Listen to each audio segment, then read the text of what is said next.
اب یہ اہل بیت اطہار کے مقام، ان پر سلام کا اللہ پاک نے مصطفیٰ پر سلام قرآن میں رکھا ہے، تو اہل بیت اطہار پر بھی سلام رکھا ہے۔ سلام علی الیاسین کی تفسیر علامہ حافظ ابن کثیر نے ایک اور قرات کے ذریعے سے کہتے ہیں سلام علی الیاسین ای آل محمدین۔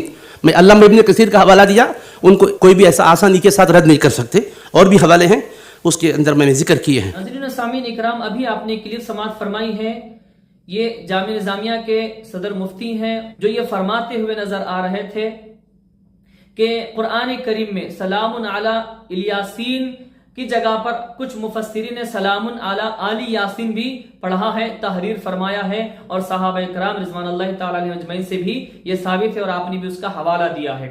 تو بس ہم یہ سوال کرنا چاہتے ہیں کہ جب قرآن کریم میں اہل بیت علیہم السلام پر سلام بھیجا گیا ہے تو پھر آپ ان کا نام لینے میں علیہ السلام کیوں نہیں بولتے؟ علماء جامعہ نظامیہ علیہ السلام کیوں نہیں بولتے اہل بیت کے ناموں کے ساتھ؟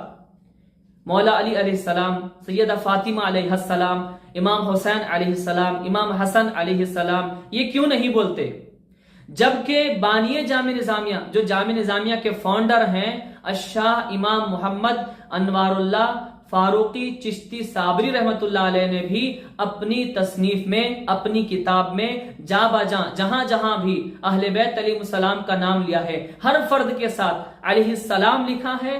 جہاں مجموعی طور پر کہا اہل بیت تو وہاں پر علیہ السلام آپ نے جو ہے تحریر فرمایا ہے۔ تو ہم یہ کہیں گے، پھر کہنے سے کترائیں گے نہیں، پیچھے نہیں ہٹیں گے کہ جامعہ نظامیہ کے بانی کا جو طریق ہے وہ طریق آج کل کے کچھ علماء نظامیہ کا بالکل نہیں ہے۔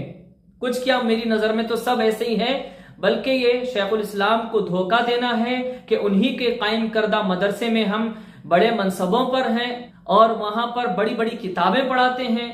تو شیخ الاسلام کے جب طریقے پر نہیں ہے تو ہم ان کو دھوکہ دے رہے ہیں۔ شیخ الاسلام کا طریقہ تھا، آپ کا منہج تھا، اہل بیت علیہ السلام کا جب نام تحریر کرے ہیں، آپ جب لکھے ہیں علیہ السلام لکھے ہیں، تو ہم اپنے خطابات میں، اپنے بیانات میں اور اپنی تحریروں میں کیوں نہیں کہتے؟ تو آج یہ جامعہ نظامیہ کے علماء میں ہمیں نہ دیکھنے کو ملتا ہے، نہ سننے کو ملتا ہے، ان کے خطابات میں، ان کی تقاریر میں، نہ تصانیف میں، کہ جب اہل بیت کا نام لیں تو علیہ السلام کہیں، جب لکھیں تو علیہ السلام لکھیں، نہیں، یہ نہیں ملتا۔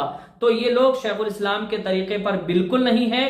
کچھ لوگ ہیں جو جامعہ نظامیہ کا نام تو استعمال کر رہے ہیں، وہاں کی نسبت بھی استعمال کر رہے ہیں، مگر ناسبیت کے راستے پر ہیں، ناسبیت کو فروغ دے رہے ہیں، اہل بیت علیہ السلام کے ذکر کو روکنے، کم کرنے اور پیچھے ڈالنے کی کوشش کر رہے ہیں۔ اللہ تعالیٰ ان لوگوں کو ہدایت عطا فرمائے اور بانی جامعہ نظامیہ رحمۃ اللہ علیہ کی تعلیمات پر عمل کرنے کی توفیق عطا فرمائے۔ اہل بیت علیہ السلام، صحابہ اکرام رضوان اللہ تعالی علیہ مجمعین سے شدید محبت کی توفیق عطا فرمائے اور ان کا دفاع کرتے رہنے کی توفیق عطا فرمائے۔ اللہ ہم سب کو اہل سنت والجماعت میں رہنے کی توفیق عطا فرمائے، آمین ثم آمین۔